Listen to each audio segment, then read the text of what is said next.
torbeen afraffaan Premier League Ingiliz jimmatarraa hanga ala dakaleessaatti kilaboota 20 gidduutti taphoonni 10 taphatameeti jira. Taphoota 10 taphatameen gooliin 35 kiyyoo keessa buuteeti jirti. Kilaboota 10 dirree isaanii irratti taphatan keessaa 5 injifachuun kan milkaa'an yoo ta'u, kilaboonni 3 dirree fi deeggartoota isaanii fuulduratti mo'amaniiti jiran. Kana keessaa tokko kilaba Chelseadhaati. Chelseen Nottinghamin dirree isaa irratti takkaa fi duwwaatti mo'ameeti jira. Nottingham Forest ammoo seenaa isaa keessatti Londanitti imaluudhaan Chelsea erga mo'atee waggoonni 26 lakkaa'ameeti jira.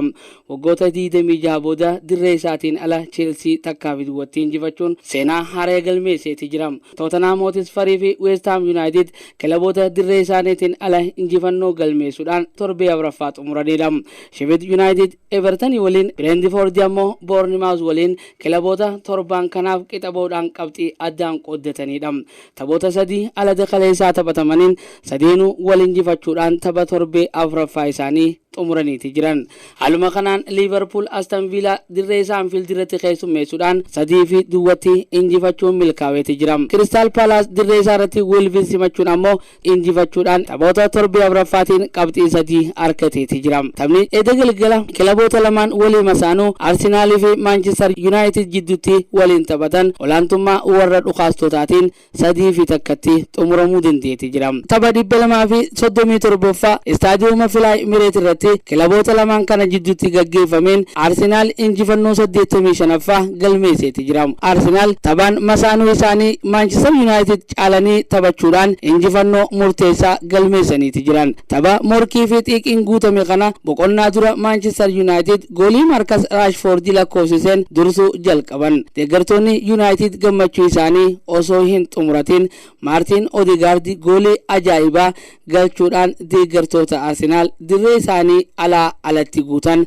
lafa buqqaasem. Kanaanis taphni boqonnaa dura takkaa fi takkaan xumurame. Arsenal boqonnaa boodaas daran of cimsanii gama dirree deebi'uudhaan hanga dhumaatti dhiibbaa uumanii taphachuudhaan mo'atanii mirgaan galuu danda'aniiti jiran. Gama Manchester Unitediin jijjiiramee kan taphate dargaggeessi lammii Arjentiinaa Garnaachoon yeroo dhumtetti Unitediif goolii galchuus taphaan ala jaamuun duraa haqamte. Ganna kana Manchester Uniteditti kan makame Rasmus Hojlund jijjiiramee gara dirreedhaa seenuun Unitediif tapha jalqabaa taphateeti jira. Arsenal yeroo jalqabaatiif seenaa Premier League Ingiliz keessatti yeroo 3 walitti aansuun dirree isaa irratti Manchester United injifachuun seenaa yoo galmeessu, Manchester United ammoo Premier League Ingiliz irratti bara 2017 as gara Emirates imalee injifatee hin beeku. Tapha diraamaadhaan guutamee fi Arsenal 3-1 Manchester United mo'ate kanarratti gareen Arsenal tapha fooyya'aa ta'ee taphatee jira. Kana keessatti taphataan sarara gidduu maallaqa guddaadhaan bitamee gara Arsenal dhufe shoora olaanaadha qabam. Arteetaan erga leenjisaa Arsenal ta'uudhaan gara Arsenal dhufe tooftaa tapha garee faallaatti hibboo ta'uu hojiirra oolchuudhaan garee kana sadarkaa fooyya'aa ta'e irraan ga'eeti jira. Arsenal maallaqa guddaa paawundii miliyoona 500 baasuudhaan Declan Rice West Ham United irraa wayita fidu taphataa gatii qaalii kanaan jijjiirama guddaa akka fidu Arteetaan sammuusaa keessatti qabateeti. Dhugumattuu Arsenal nama akka Declan Rice tapha akkasii irratti waan barbaaduuf maallaqa guddaadhaan gama Fly Emirates fide.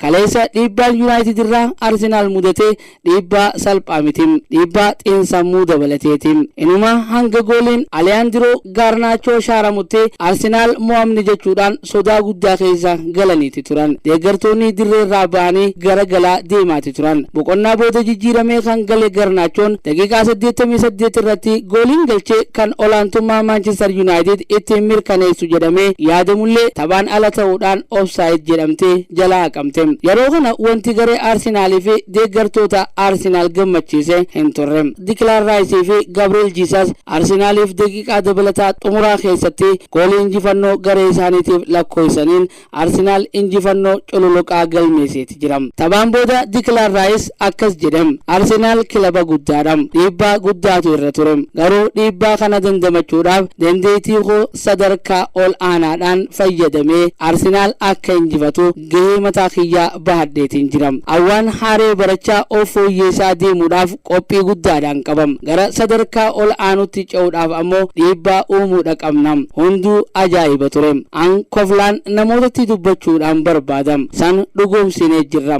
jechuudhaan Declan Rice miidiyaadhaaf yaada kennateeti jira. Teenhaag xumura taphaa irratti yaada kennateen tapha gaarii fi silaa ittiin injifachuu dandeenyu taphanneeti turre. Garuu dubbiin garagaltoo nu jalaa taate. Maal jennagaa wanni biraa tan jennu hin jirtu jechuudhaan yaada kennateeti jira. Mikel Arteetaan ammoo haalaan gammadeetiin jira. Kilaba masaanuu keenya injifachuurra wanni nama gammachiisu hin jiru. Taphattoota kootti booneetiin jira jechuudhaan yaada kennateeti jira.